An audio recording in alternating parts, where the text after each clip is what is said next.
Okay, thank you everybody for joining us today for another episode of Jun the Groomer. Ask Jun the Groomer. I'm Jun the Groomer. Running a few minutes late today, but we're gonna have a really good show today. I wanted to share a question that we're gonna go into real quick. Oh, hold on one second. Love you, Dad. Bye. Love you too. Bye, Ava. Bye. Okay, let me. There we go. Chat is disabled for this live stream. Why is chat disabled? Wait a minute. Okay, a little bit of technical difficulties. Usually I try to get here a little bit earlier so I can get the windows open and kind of get everything set up beforehand. But wait a minute. Okay. Things just kind of worked out. Okay, so the chat's right there. So things just kind of worked out a little bit differently than I had planned, but hey, we're used to that, right, Ava? You know, things don't always work like we planned, but you just kind of, make the best of it. Okay, so screen share this real quick. I want to start off with a question from one of my YouTube subscriber / viewers. And so the question is, it says, you're an excellent groomer, and the dog's coats you groom always look really nice afterwards, but I think you and a lot of people are very uninformed about dog behavior. And this is true, and this is why I kind of say that we should, as dog groomers, we're more like mixed martial artists. We kind of have to know, definitely we're never going to be dog behaviorists or dog trainers, but we have to have an understanding, at least not be so uninformed about, how to handle a dog.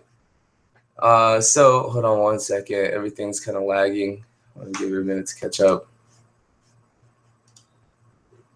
I wonder why everything's lagging.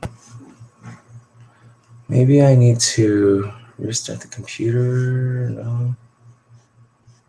Let's see here. Unresponsive. Is it gonna work? I love you. Bye, Daddy. Bye, Annabelle. Okay. That's a dog, my dad.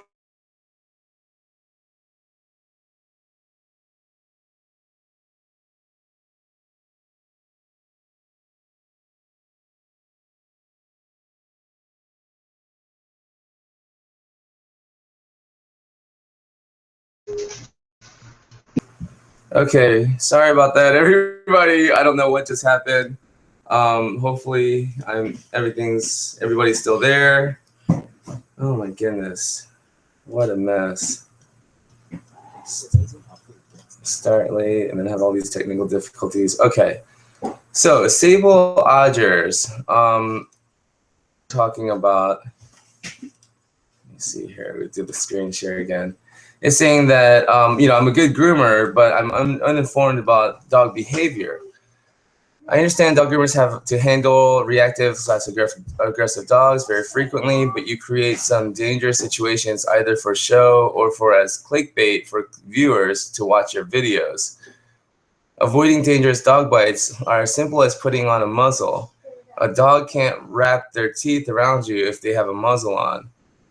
And here's the thing, though, with the muzzle, sometimes I can't get the muzzle on because, and sometimes it's the muzzle that throws them off and then that throws them into this frenzy, almost this like panicked, with not chocolate, Sunshine. It was that way. The very first time, that's what happened. I tried to get a muzzle on him, and he freaked out and started peeing all over the place and on himself. And so I was like, okay, no muzzle.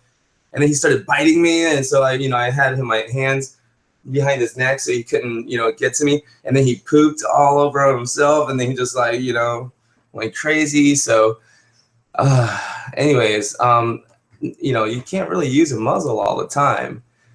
I think the cone is awesome. I love using the cone now. But these dogs don't trust you before grooming if you pet them. They're terrified of grooming. So this is on my YouTube channel on the video how to groom a matted, a fearful matted dog or something like that. And she put here a day, as a response to her own comment. I also have to add that my comment is purely informative, not to offend. Your videos are very helpful for me to learn how to properly get my dog's coats when the weather gets too hot. And so, I do understand. And basically, she's saying that it's the dog owners it's really their responsibility to get the dogs groomed more often. And I understand. And a lot of my clients, especially when I screenshot stop, okay. Especially when I spend like hours working on their dog's coats and just to get the comb through, they start to feel bad. And I tell them, don't feel bad, and they're like, oh, I know, I knew I should comb, I knew I should brush, but I just don't have time and this and that. And, and I tell them, look, my dogs, if you ever saw my dogs, you would know why I'm so not judgmental. I'd be a hypocrite. So I tell them, don't worry about that. That's why you hire me. And here's just my opinion, on whose responsibility is it? Because, I get a lot of that, especially when I'm working at other shops. Oh, I hung it up, I think. No, maybe it's in here then. So I don't have it. Okay. Sorry, car keys. But yeah, when I'm sitting there sweating away, combing and brushing out a dog before I actually wash him or before I'm starting the haircut, because the owner wants to save some length and I'm not just shaving the coat off. Some of the groomers be like, that's not our job. That's the owner's job to keep it up, at home, daily maintenance, the combing and brushing. I understand, but, I'm a dog groomer and I myself don't even comb and brush my dogs every day. So my perspective on it is, it's not the vet's job. They can't really pay the vet to sit there and brush and comb their dog. I mean, they could, but I don't know. It's not really like a pet sitter. The pet sitter could offer a brush out service, but they're not really going to do it like a groomer would do it.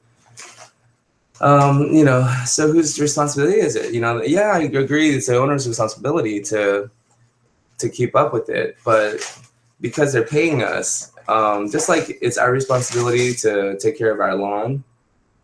But if we pay somebody to take care of our lawn for us, I don't know where the keys are. But if we pay someone to take care of our lawn for us, then now it becomes their responsibility. So as a homeowner, I'm still taking care of my responsibility, or even as a renter, I'm still taking care of my responsibility and paying somebody to take care of the lawn for me. And because they're the ones taking payment for it, now it's their responsibility. It's their responsibility to take care of the lawn because I'm paying them. And so I feel like that's the same thing with dog grooming, because they're paying us, and we're the groomers, and grooming is brushing and combing and all of that. I feel like as part of hygiene and maintenance, it is my job to go through and brush out the coat as a professional dog groomer. And that's just my perspective on it. That's just my opinion. And let's see, like, I don't want to be too judgmental or make anyone feel like, oh, I'm right or wrong or anything. That's just my perspective on it. But yeah, and here, okay, so here's the thing. The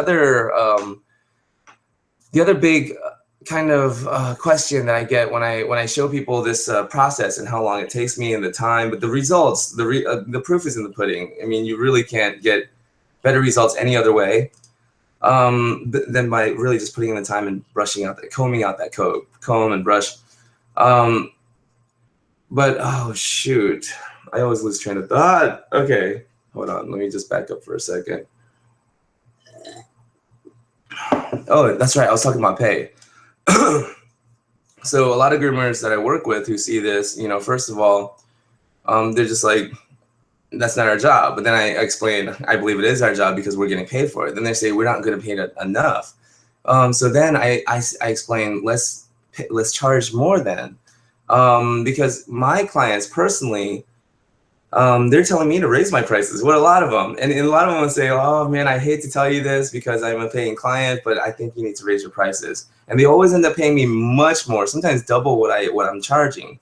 So I never really have a problem with that. But I feel like if we charge enough, and people don't mind paying for good results, And sometimes they can't afford it. Sometimes it's an issue of budget. But still, I never had anybody tell me, oh, you charge too much. It's not worth it. They usually say, you know, if it's not really in their budget at the moment, they usually say like, you know, you charge too much for me. I can't really afford it, but you know, I know you do really good work. And you know, and the thing is, I'm actually booking up to the point where I really can't take new subscribers. Okay, I mean not subscribers, new clients right now. Triple Lotus, hello, Triple Lotus. Thank you so much for joining. It's and then there's another person called Show Bob. Woohoo! First time listening live. Wow! While grooming a dog. Wow, Show Bob. So where are you? Where are you, Show Bob? Oh, I don't want to ask too much of you while you're grooming a dog. But yeah, if you have a chance to get back on the keyboard, tell us where you're at, where you're grooming at. That's pretty cool. Okay, so the next question I wanted to get to is from Theodora Paz.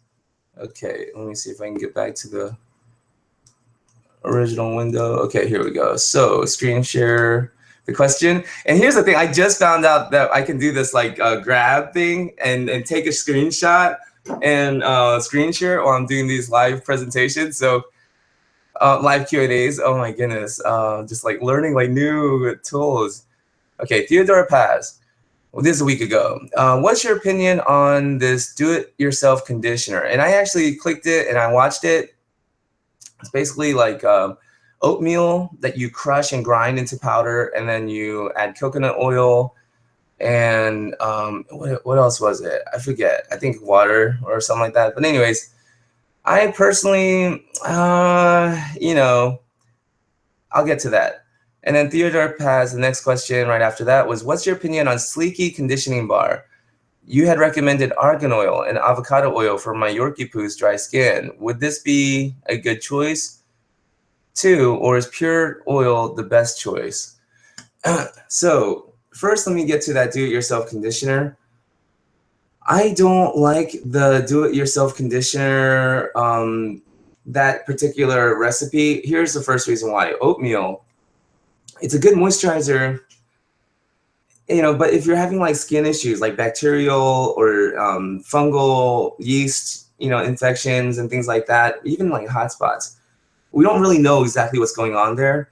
And oatmeal, especially when you grind it down to, you know, powder form, or, you know, like when they emulsify it into shampoo, okay, so here's a theory. There's a school of thought that says those oatmeal proteins, those oatmeal cells, you know, the microscopic level, on a cellular level, feeds the bacteria or the fungus that's, you know, causing the infection there, that's going, you know, taking over.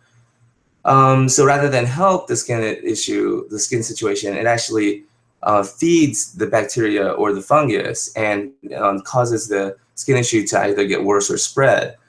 And that's just a school of thought, but and I went to a dermatology clinic run by some vets that actually run a dermatology clinic here in Atlanta. And I asked that question. I was like, oatmeal, you know, here's the theory that I heard, that I learned, and you know, several different sources say this. And she was like, I don't know, it just doesn't seem right to me. So I didn't really get a definitive no, yes or no, but for me, I'd rather just, you know, stay away from oatmeal. I mean, unless they have normal, you know, skin. If your dog has normal skin, I think oatmeal, you know, is fine. But if your dog is suffering from like either dry skin, because Michelle Knowles and I were having a conversation, and Michelle Knowles runs the Yves San Bernard school in Cave Creek. While I was out there, we were having lunch, talking, and she explained to me that what was it? So oatmeal is there's two types of moisturizers. Humectants and emollients. So humectants and emollients. And so emollients are like aloe vera, things like that, you know, argan oil even. It puts moisture into whatever it comes in contact with.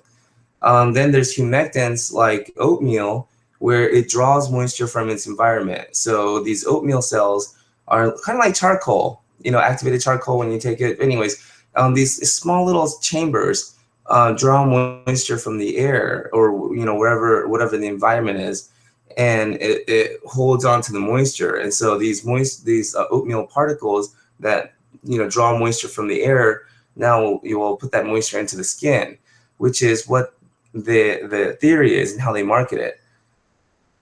Say that oatmeal is actually not that good for the skin, especially dog skin with issues, is because rather than draw moisture from the air and put it into the skin, when it comes in contact to the skin, it actually draws moisture from the skin up to the surface, drying it out, and then causing the sebaceous glands to kind of overreact and overproduce. Now, because, you know, the moisture is being drawn out, then the kind of extra moisture being provided by that extra oil being produced by the sebaceous glands. So basically, pulling oil out of the pore, you know, pulling moisture out of the pores, so the pores start making more oil, and now you have this extra oil coming out, making it seem like you have an extra moisturized dog. So that's kind of what's happening, but it's actually not really putting moisture into the skin and, you know, giving the skin moisture and nutrients and everything. It's actually kind of drawing moisture out of the skin, which is a theory. You know, you can believe it or not. Up to you. Okay, so Aloha Afzali, can you make a video on shortcuts while grooming? Fast grooming. Okay. Aloha Afzali. I'm not really the guy to go to about fast grooming. And here's the thing. My grooming actually, last night I did a couple of Bijans, and they had matted coats all over and everything. The actual haircut only took about maybe 45 minutes, but because I was also combing out and everything, you know, fluffing and doing the Bijan round head, you know, the round. I looked at him, I was like, wow, that looked awesome. That looks awesome, you know, it looks amazing. But it takes me 45 minutes, sometimes 30 minutes. If they're a regular client and I'm used to seeing them, then probably 30 minutes on a Bijan cut. It used to take me 2.5, 3 hours. But the thing is, by doing it over and over, you know, you start to get better and better. You start to know where to scissor in, how to angle it. It's almost muscle memory. And so, but you don't want to rush it. You don't want to rush that. Because if you start to try to look for shortcuts and rush it, then your form will be off. And that's why I believe my grooms are really hard to replace, because if somebody else wanted to come in and take one of my clients, even though I charge more, even though I don't give discounts or referral discounts or any of those things, and it may be inconvenient because I come into their house and I set up in their house in their kitchen or whatever, you know, and I take a long time because the setup, and then I comb out the dog, all the prep, it takes like 2 to prep the dog, get them finally ready for the haircut, and then that haircut's 30-40 minutes. So I'm usually there for like 4 hours, maybe, you know, sometimes 5 hours. And the actual haircut, when I'm styling the poodle top knot and, you know, doing the round feet, you know, the whole haircut takes me like 30-40 minutes. So but I never really tried to get it down to 30-40 minutes, even when people made fun of me, like, Jun, are you still? Oh man, when I first started learning how to do dog haircuts, Barbara Johnston, and Barbara, oh man, I love her to death, but she was so intimidating to learn from, and I needed that, because if somebody wasn't there that was gonna push me like that, if they were kind of, you know, oh, he's such a nice guy, and they were soft with me too, I don't think I would have ever learned as quickly as I did. But because Barbara was like, you know, God damn it, Jun, you know, you still working on that head? I'll be like, oh yeah, Barbara, I'm sorry, you know, I'm working on the head. But you know, it really, I just wanted to make sure I had good scissor control. I knew the angles, and I knew how to curve and tilt and angle the shears correctly. You know, I really concentrated on the form and technique, and I wanted to get that down. And now I kind of catch myself, even in the videos, kind of bouncing my shears, but I feel like I can get away with that now, because I do know how to not bounce my shears if I think about it, but I'm usually not even thinking about it. And boom, boom, boom, boom, boom. And I just look at a piece of hair sticking out, and boom, I just cut it without even thinking about it now. So you know, even going down the inside of a dog's legs, you know, making those parallel legs, I just kind of comb it up, and I can just go down to the side like this, you know, straight down, rather than try to get that angle and, you know, tilt my arm up like this and do that. I can just kind of do that and get a nice cut now because I have good scissor control. So I think, you know, what was it? Aloha. My advice to you, if you know, take it or leave it, it's just, you know, take it with a grain of salt. It's just free advice. Usually free advice is worth what you pay for it. But my advice would be, try not to focus on fast grooming. Try to focus on quality grooming, good quality grooming. And then you'll have a solid client base like me right now, where I'm booked out for the rest of the month. My next appointment is October 4th. I can't take another appointment until October 4th. And so my regular clients that have stuck with me, that have been loyal, and now that I'm back are still, you know, using my services, I want to make sure they feel like I'm not just leaving them out. You know, I want to reward loyalty. So I have them on a rotating schedule, and you know, I'm never really worried about new clients. You know, I don't really need to like put out coupons or anything like that. And I think if you really focus on becoming a quality groomer, you become irreplaceable or very, very hard to replace, and your clients will value you more. But if you focus on fast grooming, the quality will not be that great. You'll be replaceable. You'll be easily replaceable. And after a couple of times of not being satisfied with your grooms, they may go try somewhere else. You know, and that's the thing, because they can replace you so easily. So I would, rather than being a fast groomer, unless you make it that your thing where you're so fast, boom, dog's in and out, you know, like a McDonald's or something. If you figure out a way to do that and you know, still honor the dog's skin somehow, you know, I'm not gonna be mad at you, you know, I'm not gonna hate. Show Bob, San Antonio, Texas. Oh my goodness. We drove by Texas. Texas is so beautiful. Texas has everything. Desert, mountains, city, you know, like everything. Anyways, okay, the howler. My 4-month-old mixed pup doesn't like when I clean his paws. What can I do to ease his anxiety while I clean? I've tried treats and bones. He just doesn't want me to touch his paws. So howler, while I was in Utah, at K9 Lifeline, I met a trainer named Allison Fowa, and we called her Ali Fowa. And she had a baby now and everything. Her husband is Taggart. Really good people. You know, I still love them. But she taught me pressure and release. So pressure and release would be like when like with his paws, pick up the paws, and you know, there'll probably be like a, you know, like a pullback resistance, and you know, like a protest almost pulling back. So when he does that, just hold on to his paw, and then when he finally just kind of stops struggling, at that moment release. You know, let him just have his paw back, and then gently pick up his paw again. He's gonna do that, and then, you know, just hold on to it. Don't like fight back and pull or tug. Just wherever he goes, just hold on to it. You know, just wherever he goes, let him go there. And you just hold on gently. And then as soon as he stops fighting, you release his paw. And you do that a few times, and then he'll finally stop to fight, because he'll realize when he doesn't fight, he gets what he wants. So, and you're not trying to hurt him, you know, so this becomes kind of an activity even. And then, and believe it or not, it works. It just takes time and repetition, and maybe it might take 15 minutes. It might take 20 minutes. Every dog is different, so just keep working at it. Another technique that Ali told me about, it was called name and explain. And name and explain is a lady named, okay, hold on, let me see here. Let me see if I can find her. Her name is Casey Cover. And she has a technique called name and explain.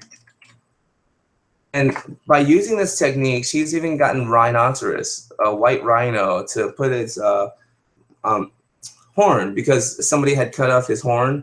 I guess a poacher or whatever cut off this rhino's horn.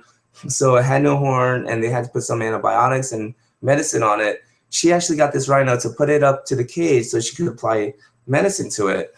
And Casey. Huh. So I'm just trying to look for Casey Cover right now, and so I can screen share this because I love the screen share thing. Okay, but she has a thing called name and explain. Okay, Sinalia training systems. So let me screen share this. I mean, and she even got crabs. So she got crabs that was like missing a claw or something like that in a petri dish to come up to her and take medication by doing name and explain. And so name and explain, you hold the tool. So in this case, when you're working on the paw, before you actually put the pad on the paw and start cleaning the paw pad, or the paws, and whatever you're gonna do, say this, name it. Say cloth or pad. I'm just gonna touch, and then you touch the paw, and you just kind of wipe it, and then just with the nail clipper, clippers. We're just gonna clip, and then before you 1, 2, 3, and clip, and then okay, and then good clip. We're gonna clip, good clip. So by naming what you're gonna do, by giving it a name for them to associate it with, and letting them know you're about to do this before you do it, and explaining why you're doing it, I guess that really is kind of honoring the animal consciousness, right? It's honoring the fact that they do have thoughts and emotions, and they do have a consciousness, and we can kind of try to connect with them on that level and explain what we're doing to them, and that way, on respectfully, we can do what we need to do and clean the paws, even though it makes them scared, because a lot of times when it's already inflamed and the skin is already compromised, it feels uncomfortable. It may even sting. It may feel. When I've had like bumps where like it looks like a little bump around hair, and when I pull that hair out, it, like a big root kind of comes out, and then it kind of has a little red bump, and it hurts a little bit, but then it feels good afterwards because the skin is now smooth. It doesn't have a bump. But by doing that, and like what was I getting with that? So because it might be hurting him, when the skin's already feeling that way and it's already having all these conditions, because he's probably already in pain, he's gonna react that way. But if you explain what you're doing, name the tools, explain what you're gonna do with it, it really helps to calm them down and feel like, okay, at least I'm being respected. At least my feelings are being respected. Okay, so especially with a 4-month-old, it's probably a really good time to, just rather than rush it, slow down and take your time, and really take your time to earn his trust right now at a young age. And that way, with this time invested while you have a 4-month-old puppy, for the rest of his life, you'll have, the perfect dog pretty much by investing time now, though. Cosmo likes fashion. How can I define my Legato curls? So Legato curls, Nanny Ortiz. Hi, Nanny. How are you? Joanna, Anise, Joanna. Thank you so much for joining. Nanny and Joanna, we're all friends now. Alan Powell, Allergies likely. Okay, Nanny Ortiz. My Maltese licks his paws a lot. I don't know why. Probably because he's dealing with some sort of bacterial or fungal invasion, pretty much. Like an imbalance of bacteria or fungus growing on his pads, and they could have got it from anywhere because they're always stepping anywhere. They got mud, and if you take a sample of the dirt outside, you'll probably find all kinds of bacteria and all this stuff, germs. So they're always on it, and so as they start to lick it, then they get it on their teeth, and then you get the brown stuff around here, the bacteria growing around their mouth. So it's usually bacterial. Okay, and then Aloha Afzali.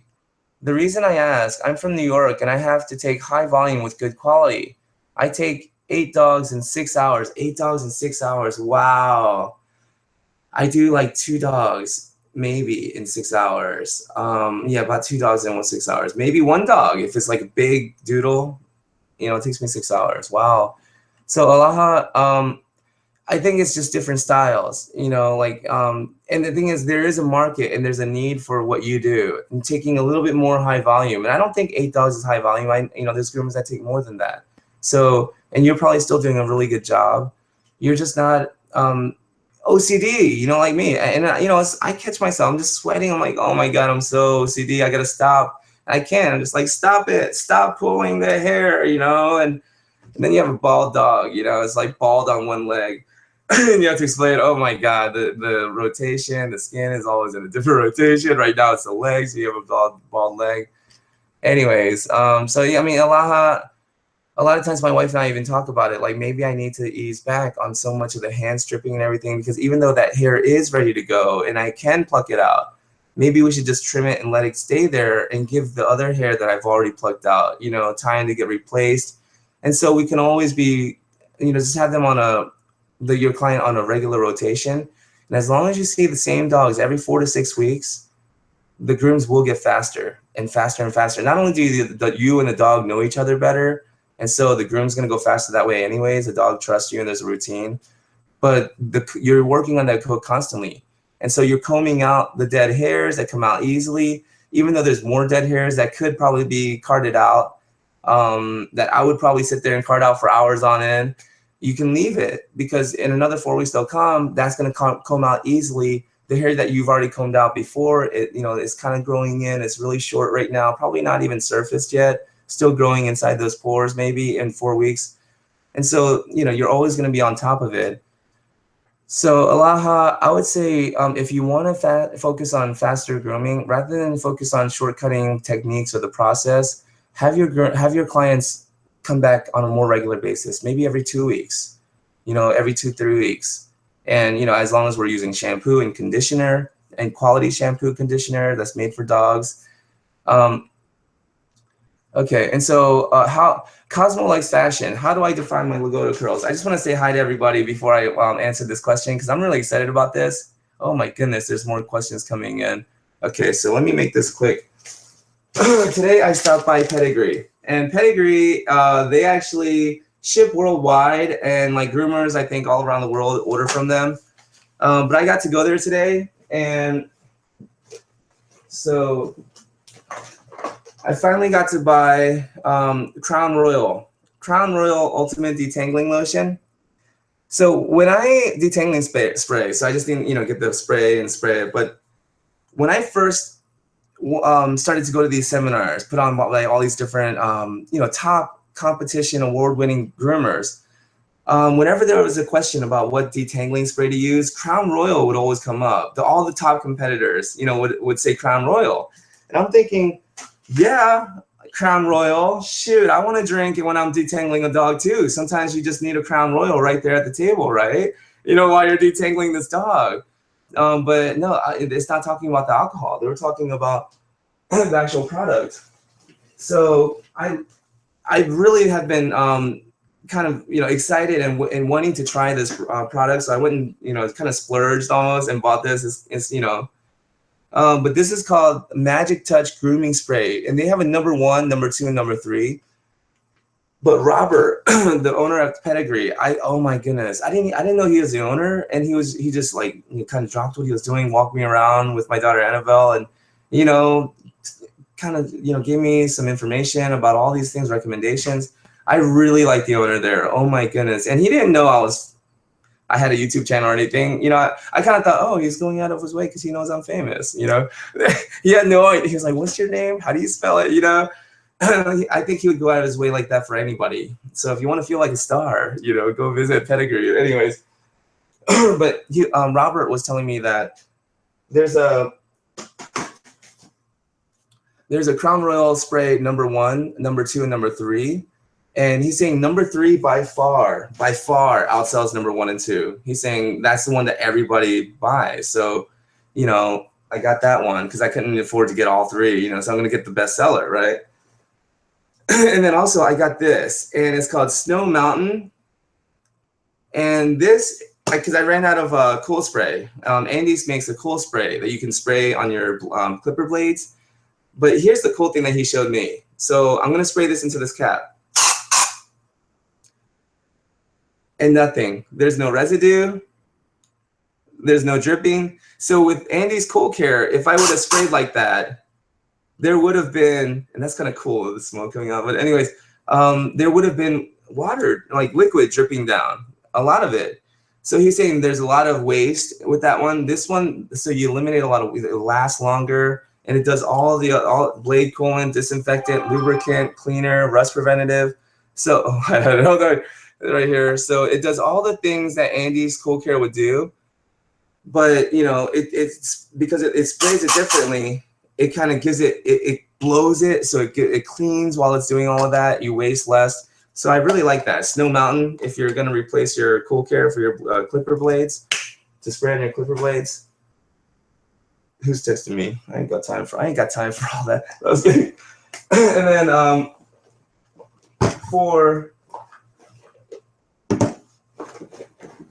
okay, so to that question. I'm sorry, I'm all over the place. But here we go. I'm doing my best, guy. I'm doing my best. That was great. I was just kidding. So Cosmo likes fashion. How can I define my Legato curls? I would say, I can't say for sure yet, but use a conditioning spray. And right now I'm gonna try this Crown Royal Magic Touch Conditioning Spray number 3. But use a conditioning spray. They have a great conditioning spray. A lot of different companies has good conditioning sprays. Pure Paws has great sprays and shampoo products. And so I got Pure Paws Reconstructing Shampoo Conditioner today. I kind of splurged, because I ran out of shampoo, ran out of conditioner, ran out of everything. But again, Pure Paws. The reason why I got this is because it seems like all the top competitors, all the groomers that I look up to and respect, their work looks amazing. They all, when you go to their seminars and lectures and you hear the audience ask questions about what sprays or products to use, the same names come up: Pure Paws, Crown Royal, Zymox.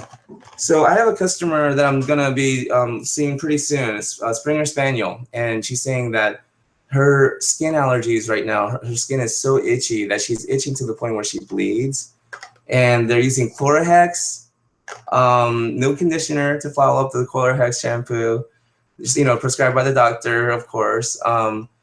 And bleach, water with bleach. I was like, oh my God, why are you using bleach on your dog's skin? Oh my God. So I have Zymox topical cream that I'm gonna be using. And this is a bioactive enzyme. So that's the thing, it's an antimicrobial, it helps fight yeast and fungus, and yeast is fungus, but it helps fight fungus, bacteria, all of this. And I got the topical spray as well. And what I like about it is that not only does it naturally, not naturally, but it does zap whatever infection or whatever imbalance is going on, but it also puts probiotics. It puts good bacteria, good enzymes back in. I also got the Zymox ear cleanser while I was there. So, I feel like if I'm gonna spend money and buy products, especially for my grooming, especially for my clients, I want to buy the best products. And so, all of these products, except for the Zymox, I've used the Zymox. I haven't used the Pure Paws or the Crown Royal or that spray yet. So I'm really excited about that. I got his card. Robert Rhodes. I don't know if he's the owner there, but he had this sign in his office that cracked me up. It said that he's the effer, these effers. And I'm just abbreviating because I want to keep it PG. But anyways, let me walk you through. And wow, just really friendly, really cordial, helpful. I like Pedigree. Okay, so let's see, the next one. Redbeard, Carpentry, and Warwick. Do you prefer combing out mats or knots or cutting a knot? So it depends. Yesterday, so I have a client now, she has 4 Bijans. Now when I go back, it's not gonna take so much time, but these first grooms for each of them took so much time because I was working out the mats and combing out the coat because, she wants that kind of nice, fluffy, round show coat. So I used the A comb, which is about 3/4 of an inch.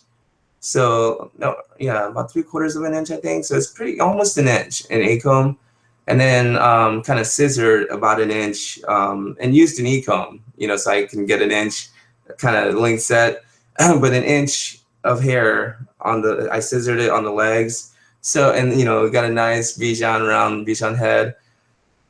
Oh man, I just don't have time to take pictures these days. I set the dogs down, I'm cleaning up, you know, packing the car, and usually by then it's like, okay, bye. I don't want to go back in and say, oh, can I take a picture of your dog? You know, so unfortunately these days I'm busy, probably busier than ever, probably putting out the best work I've ever put out in my entire life. And I can say that because I don't have pictures. I'm like talking about a fish that you caught, you know, oh man. But yeah, I prefer combing them out. Sometimes though, you'll run into these big balls of knots where it just feels like a tight ball of cotton almost, you know, just you know, like a big solid ball inside their coat. Those you may want to take a scissors to it and kind of cut down with it, you know, so don't cut horizontally into the coat and just cut the mat out at the base. Kind of start at the base. So let's say the hair is pointing this way. You want to cut the hair with the scissors, go down with the scissors like that.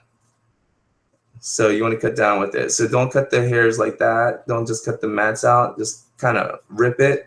And so then you'll have some kind of like, you know, dreads almost, you know, like spaghetti dreads. Once you have those spaghetti dreads, because you've gone down like that, then you can kind of break it off and brush those, you know, dreads out. And you might have shorter hair, you might break live hair, but you know, I mean, it's either break some live hair and then you can condition and heal that live hair that's there, and seal it back up, or you can shave all the hair off. You know, it's like, hey, you don't have to shave the whole forest down.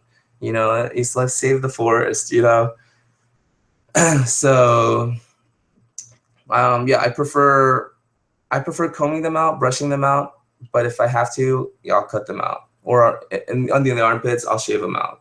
You know, so just kind of red beard carpentry and woodworks. It just kind of depends on the situation and where it is. So if it's like in these sensitive areas, armpits, the tummy, the thighs, the butt, I would shave those areas out rather than try to work it out and put the dog in too much pain and discomfort. But if we're talking like around the legs, the front of the legs, outside the legs, you know, around the head, the neck, the chest, you know, those areas I do try to work it out. And then if it's too matted, then I start to cut them into, you know, break them up into more like spaghetti like dreads, and then, you know, work it out that way. Alan Powell, what's the longest you've worked on a dog?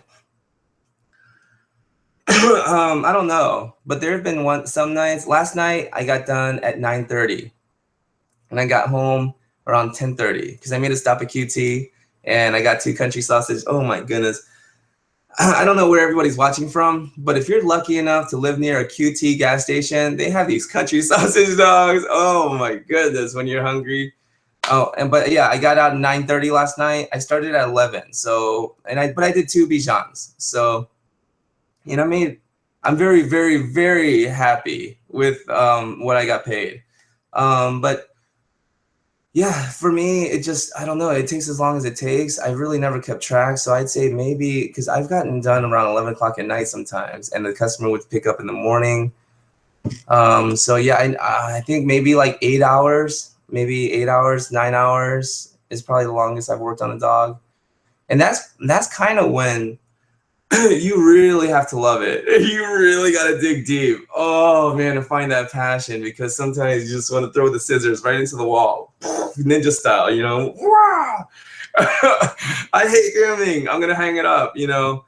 Oh man, in Utah even, I remember my wife brought me some spaghetti to eat because I was grooming at 11 o'clock at night. I was still grooming at that center. So yeah, for me. And you know, I know that I could get arthritis. My body could break down. Sometimes I even tell my wife, I think I'm dying. Oh my God, honey, I think I'm dying. I'm shaking, I'm dying. But nah, I feel like, you know what? At least today, I don't have arthritis. Today, I can give it my all. And so every single day, I give it my all. and I sleep like a baby. I sleep like a baby. My conscience is so clear. And I think that's happiness, you know, going out and being able to do what you love and just give it everything you've got every day, you know. Red beer, carpentry, and woodworks. Do you prefer? Oh no, shoot. Okay, sorry about that. So red beer, carpentry, and woodworks. Put the question out again, probably because I was rambling too long. But red beer, carpentry, and woodworks. Do you prefer combing out knots or cutting them out? I prefer combing them out.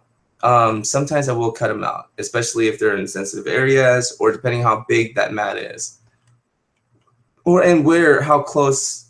If it's a big mat, but it's kind of hanging away from the skin, yeah, I'll try to cut it up, you know, slice it up. If it's right there on the skin, sometimes you gotta shave it. So, you know, you just gotta, depending on the situation, but I prefer to comb it out. KDK, that's cute. Hi Jun, I love your channel. I want to become a groomer. What school do you recommend? I recommend Paragon. It's run by Melissa Verplank. I've heard nothing but good things about her. I've met her a few times at the trade shows. Such a great woman. This past time at Super Zoo, I met her, you know, on the competition floor because she's, you know, one of the judges for the grooming competitions. And I, you know, told her how much I respect her work, how much I love her. And she, you know, I told her how much I admire how much she's accomplished and how much she's done for the industry. And she was like, you know, I never really even thought about it. She was like, I was just doing it. She's like, you know, she's like, I just had my head down and just kept working and just kept working. And one day I looked up and I was like, wow, did I do all that? You know, and so she was like saying that she's just a surprise. And I feel that way too. I always say like, I'm the most surprised groomer you'll ever meet, but I love Melissa Verplank. So Paragon School of Grooming. I think it's in Michigan or something. I got to find more about that. But she wrote the book Notes from the Grooming Table. And if you look her up, Melissa Verplank, I hear she runs a really good school. You can even take online classes. But if you take the online courses, I would really highly suggest interning somewhere or maybe volunteering your services at a shelter, just so you can start applying that information, because it's a field job, it's a hands-on job. So the information, the head knowledge you can get online and in a classroom setting, but to become a good groomer, you really just got to get your hands on at least 100 dogs before you even start to like be able to differentiate the different skin types and feels and textures and the different, you know, what feels like what, you know, like it's hard to describe because it's a feeling. So I would say KDK, you know, the Paragon School of Grooming is great. I think it's called learntogroom.com is our online school, learntogroom.com. But look her up. It's called, her name is Melissa Verplank. Dude, I forgot I could do a screen share. But learntogroom.com. But Melissa Verplank, she runs an awesome school. She's an awesome lady. But really, where you're really going to learn how to groom is not in a school. It's actually in the groom room, on the grooming table, you know, in the bathtub, getting your hands wet and dirty. So here it is. Let me do a screen share. But yeah, there's really not a lot of good grooming schools out there. Well, it was my struggle when I was learning, and that's the picture of her and her dogs. But yeah, learntogroom.com. You can become a member, you know, all that stuff. But I would, even if it costs a little more money, go with somewhere reputable. And after you get the head knowledge, you know, actually get your hands on some dogs and apply it. Bonnieland Puppy, oh my goodness, Bonnieland Puppy Parlor. Oh my goodness, Rosanna and her husband, Barry. I can't believe you guys are watching right now. Hi from Bonnieland, Calgary. Wow, thank you so much for joining. You're probably like working, you're like knee deep in dog hair right now. Theodora Paz. So if I use oatmeal shampoo, what conditioner should I use afterwards to replace the moisture? A good aloe shampoo, conditioner. I'm gonna use Pure Paws. Oh no, that's shampoo. I'm gonna be using this until I use all of it, and then I'll probably try something else. But Pure Paws Reconstructing Conditioner. And this says here, the reconstructing line combines the mineral-rich spotted orchid with other botanicals to create less moisturizing. So this one uses orchid, as moisturizer, and other botanicals. Botanicals works at skin level to rejuvenate and protect, and while promoting healthy coat growth. Spotted orchid has reparative and protective properties that fight free radicals and increases skin's immunity, restores, protects, and builds a beautiful, healthy, shiny coat. Wow. So, and it says healthy skin equals healthy coat. I really like that because, that's what I say. A healthy skin produces a healthy coat, and health is beauty.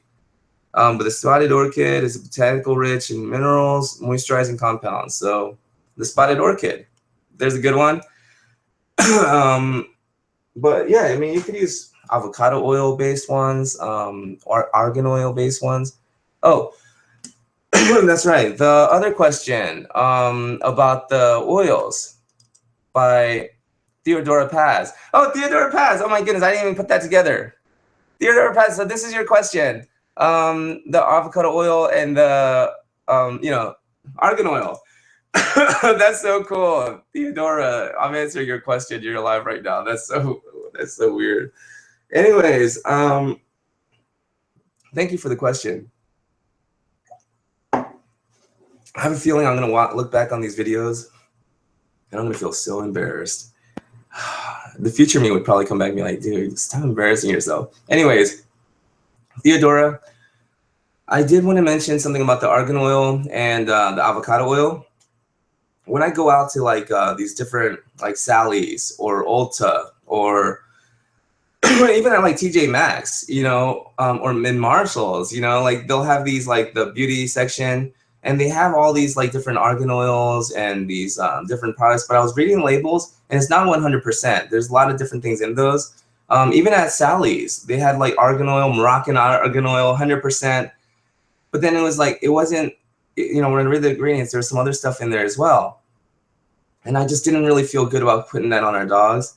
So there is 100% argan oil that you can buy at Sephora, and that's inside JCPenney's. You can order it online at Sephora.com, or you can go to Youve San Bernard, and that's Michelle Knoll's website. So if you go to Youve San Bernard's website, isbusa.com, and click on their shop button there, then you can actually order the argan oil. Youve San Bernard's website right there directly, and they have some. How come it's not loading? Okay, let's try that again. But oh, here it is. If you go on their website, they have not only do they have the argan oil, they have the oxygenated olive oil, and oxygenated olive oil, because it has because it has O2 injected into it. It has antibacterial and antifungal properties to it naturally, just by oxygenating it. So they have all these different products that you can buy, great shampoos, great conditioners. But that's the website right there, Youve San Bernard. And you can also get certified as a skin esthetician through their skin program. Great information, great stuff. So that's that. And then Theodora Paz. Okay, so if I use oatmeal shampoo, what conditioner can I use afterwards to replace moisture? Any good moisturizing shampoo. And that's argan oil based. Even grapefruit seed oil. There's all kinds of great conditioners out there. And just the more important than what you use is how you use it. Give it time to sit. Really soak it into the coat, work it into the coat and down into the skin, and then let it rest for about at least 5 minutes up to 10 minutes before you rinse. And if you do that, the product itself doesn't matter as much as working it into the coat down to the skin level and letting it rest, giving it time to rest. That's gonna do more for you than the specific brand or the specific moisturizer. It's more about giving it time to do what it's made to do. So next question. Steel Texas Gal. Hi there, June. Any tips on trimming back nails? It's on a very wiggly puppy. Trimming back nails on a very wiggly puppy, I like to do like a football hold, and you'll find it on my video, you know, grooming an aggressive Yorkie, Harley. When I do his nails, I kind of tuck him, and especially if it's if it's a puppy, you know, and just a wiggly puppy, he'll probably fit right here under the tuck up under your arm. So have him right there, and then up against your rib cage here, against your side. So so really have them like tucked up here, and then hold the leg up with your foot. So the foot will be in here like that. Actually, it'd be like that. So kind of tuck him in here and hold his leg up this way, and that way his leg will kind of go back this way naturally, the way it's supposed to bend. This is like so. Anyways, there's a demonstration of it in the grooming aggressive Yorkie video. But yeah, do it that way. If you have somebody to help you, then they can kind of hold around the chest and the neck and put the head right here against their shoulder, and then have their the hand like kind of under their tummy and control the dog that way and really hold them tight. And it kind of helps calm them when they feel that pressure, and you kind of hold them tight like that. And then, you know, even if they're kind of wiggly, that helps as well. So it's just more about restraining them safely, knowing how their body works, so we don't put their bodies and joints in different ways that'll probably hurt them. You know, so even if they're feeling restrained, at least they won't feel any pain. Oh, that rhymed. Even if they're feeling restrained, they won't feel any pain. Whoa. No, that's kidding. Anyways, I would make a horrible rapper. I just don't look. I look like I should be ridiculed if I start rapping. Joanna Anise, a lot of lag. Sorry, June. Oh, I'm sorry. I'm sorry, Joanna. It might be my high-tech studio here. Alan Powell, the grooming salon I started at didn't have shears for lefties. Learning was real fun. LOL. Oh, wow, Alan. I never thought about that. But also Patricia Page, the lady who does Choosy Mobile Grooming, she's left-handed. You know, so yeah. Was she left-handed? Or was it someone else? Rosanna. It was Rosanna. It wasn't Patricia. Patricia is right-handed. Rosanna from Bonnieland Puppy Parlor in Calgary. Yeah, she's left-handed. She was telling me how it's hard. Okay. Steel Texas Gal. Woohoo for you giving a shout out to my beautiful state, Texas. Yes, Texas is so beautiful. Yankee Poodle, Pat. Oh, it's great to see you, Pat. Hey, June, how are you? I've been bathing Mickey once a week and brush him twice. He always smells. He's a silky Yorkie. I use mane and tail because he's not allergic to it. I would probably stop using mane and tail just because mane and tail, you know, it is the right level for the right pH level for a horse. But a horse's skin, even though it's very similar to a dog's skin, very, very similar, more similar to each other's skin than to our own skin. But still, I would use shampoo made for a dog, because even cat shampoo, I heard we shouldn't mix cat shampoo and dog shampoo. So I would probably Yankee Poodle. First of all, probably not wash once a week, especially if they have like a bad odor to them. Every time we wash our dog on a cellular level, what we're doing is we're attacking the surface. So when we attack the surface, the signal that gets sent down is, hey, we're being attacked. And so the pores will actually the sebaceous glands will start to overproduce oils for about 2 weeks. So think about this. We wash our dog. So for about 2 weeks, you know, it's 2 to 3 weeks really, but let's just say 2 weeks. So for about 2 weeks, the oils are overproducing. So the oils are producing more oils at a more rapid pace. But even before it gets a chance to slow down and return back to a regular cycle, we wash it again. And so now more oils are being produced, you know, so then we wash it again. We wash it again. Every week it's being attacked. And so it's never able to really just kind of relax and, you know, just function normally. It's overproducing oils all the time. And these oils, they can produce this odor. They have a smell to it. It has a pheromone, you know, especially the, what is it? The pocket and sweat gland. So there's an apocrine wet gland that's inside the pore. Sorry, my phone's going off. And that carries a pheromone to it. That carries a scent. So by washing our dogs too regularly, like every week, we actually get a smellier dog. So washing, I wish I could make this rhyme so it'd be more catchy so you remember it. But washing your dog too much will actually cause them to smell more. So my recommendation would be, Yankee Poodle, Pat, rather than wash your dog every week, maybe wash every 3 weeks. So you wash them. So for 2 weeks, the skin is like in this recovery mode, calms back down, is functioning regularly for about a week, and then you wash it again. And then that way it actually starts to not produce so much oils that are causing so much smell.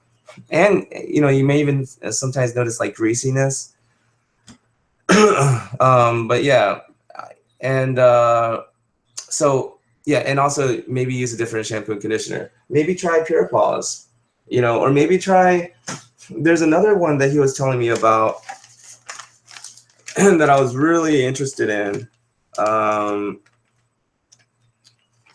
want to show you guys. Arturo. And this is another name that keeps coming up with Crown Royal when people ask about products at those conventions. But it's called Arturo. I want to make sure I get the top here. But they make some amazing products. So I hear. I haven't tried them yet, but this is probably the ones I'm going to try next. So once I'm done with this Pure Paws product, I'm probably going to try Arturo next. But yeah, just kind of don't be so brand loyal when it comes to grooming products, I feel like. And I think that's maybe why, you know, I don't really want a sponsorship in the first place. I thought I did when I first started my channel like 4 years ago. I was like, maybe I'll get a sponsorship. Maybe I'll get paid. Maybe I'll actually get paid to do this. I don't care about that now, especially now that I have an audience that trusts me. I don't want to betray that trust. But, you know, I just feel like having a sponsor would maybe limit me from being able to explore and experiment with different products.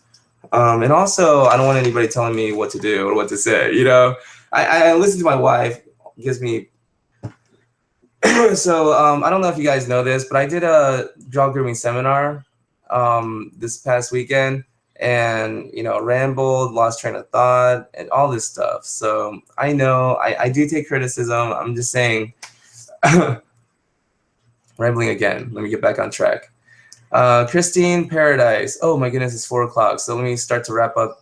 Christine Paradise. Hey June, it's Christine. Finally get to watch live. Oh, thank you. Just got a diploma for grooming last Thursday. Nice. I mean, congratulations, Christina. Good luck.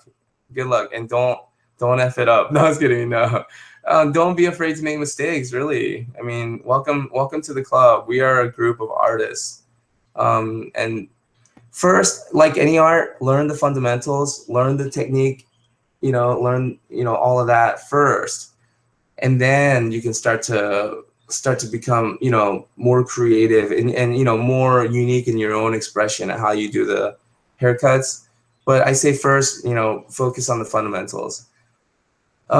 Katie K, this name and explain sounds great for my toy poodle. Yeah, he broke his arm severely this spring and now won't let me near that foot at all. Yes, Katie K.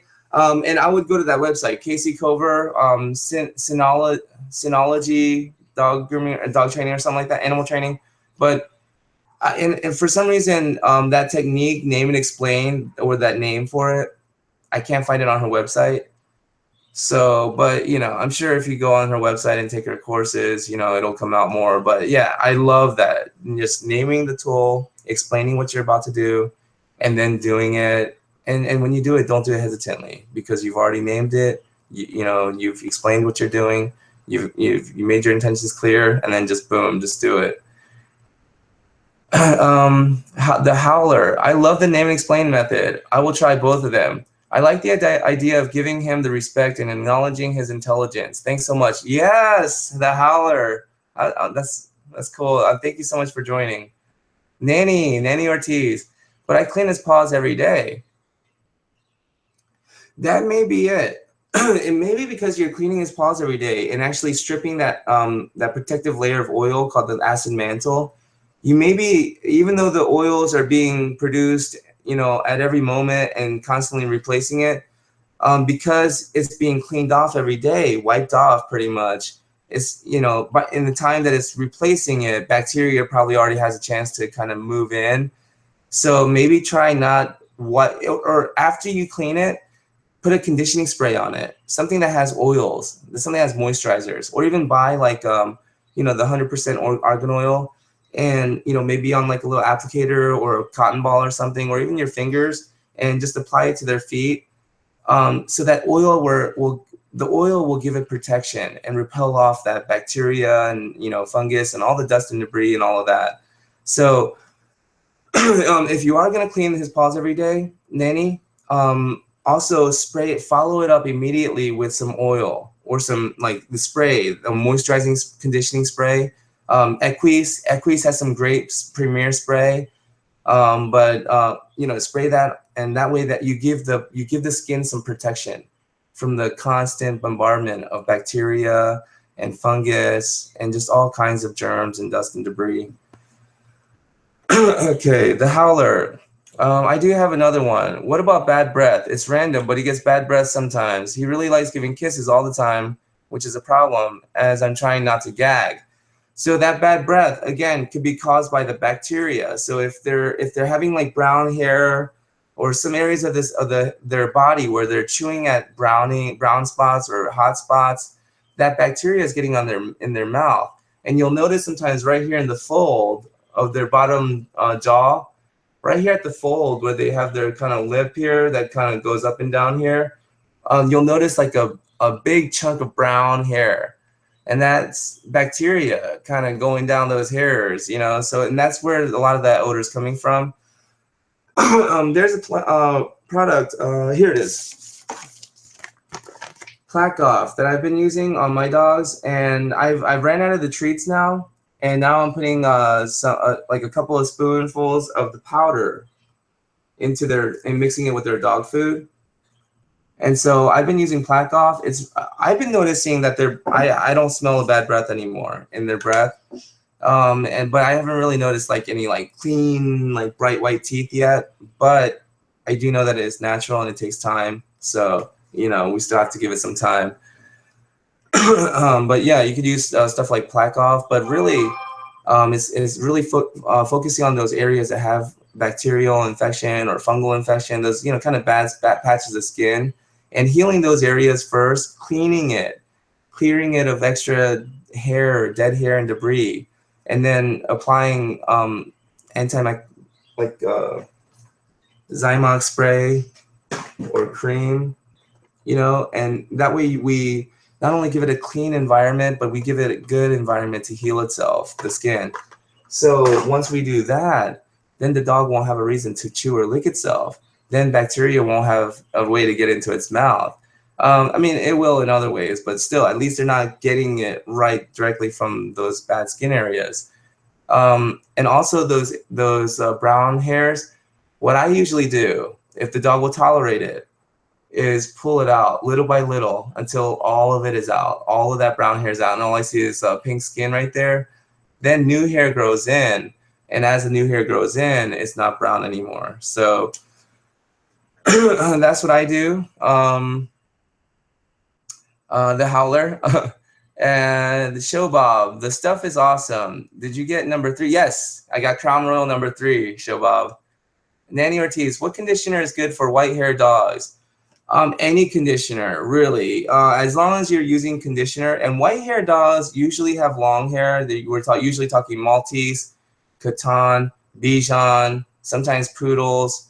Poodles. But usually we're talking about even like Shih Tzus. We're talking about these long hair dogs when we're talking white hair. So you want to look for something with collagen in it. And, you know, most products, even this Pure Paws conditioner, even though it doesn't really say like collagen, there, you know, it's a very good bet, especially, you know, because of the consistency that it has to have. You know, it's a pretty safe bet that this Pure Paws conditioner is going to have collagen in it. And it smells pretty good. But yeah, I mean, it smells like a salon, really. I'm not too crazy about the smell. Yeah, I think I'll be happy when I'm done with this product. But I'm not too crazy about the smell. But you know, it's more about what the product does than what it smells like. Yankee Poodle, like Kolub. Yeah. Yeah, so you're talking about the Snow Mountain. Yes, it's like Kolub, except you'll notice that it's more of a fog rather than a liquid. So it doesn't have that, you know, that liquid waste pretty much of product. So I really like, I think that's pretty cool, but we'll see. We'll see how it actually works when I'm grooming. Oh man, I already went through my water. Yap Wang Kit. So this is a username. I'm not talking to my dad all of a sudden. Username Yap Wang Kit. Why does my dog not eat its kibbles? That I really don't know. Like, I want to stay in my lane, which is dog grooming, you know, the skin and coat. So that might be more of like a behavioral or a nutritional question. So yeah, you know, yeah, Wayne, thank you so much. That's a great question, actually, because I'm actually researching more into diet myself. But I really do, until I feel like I have a solid grip on, you know, dog behavior or dog nutrition. You know, I don't feel qualified to answer that question. I want to stay in my lane, which is the dog's skin and dog's coat. Yankee Poodle, that shows the owner needs to get their dog more often. Yeah, yeah, and definitely, you know, I feel like regular grooming, you know, is what it's all about. And grooming, what is grooming? Grooming is not the bath. Grooming is not the haircut. It's not just nail clipping and filing. It's not just brushing and combing. It's all of that. All of that is dog grooming. So I made this point several times recently, but if dog grooming to me is really dog hygiene. So instead of saying I'm a dog groomer, if we said I'm a dog hygienist, now all of a sudden there's a bit different mental picture in your mind when you say dog hygienist, you know, dog hygiene. Because now it's like, oh, it's not just dog haircut, you know, washing and haircut. It's actually the whole thing. The ears, taking care of the ears, making sure they're clean, the teeth on a regular basis, you know, having some sort of oral care routine, you know, taking care of their nails, brushing them out. All of this is grooming. Nanny Ortiz, my dog cry when I take him to the groomers. I say trust your gut. Go with your instinct. You know, you have a connection with your dog. If you feel like your dog's telling you something, you know, go with your gut. But yeah, and that's why I have my channel, because I feel like grooming is such an intimate thing. And it's not saying anything bad about those groomers. It's just that you may have a dog that doesn't really trust everybody that easily, and it really trusts you. And you may be able to do these things and brush and comb and do all these things and do the nails, but that doesn't mean that just anybody can do it. That might be my wife here. Hold on one second. Oh my goodness. I got 6 text messages.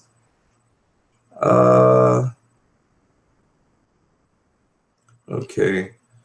Wow.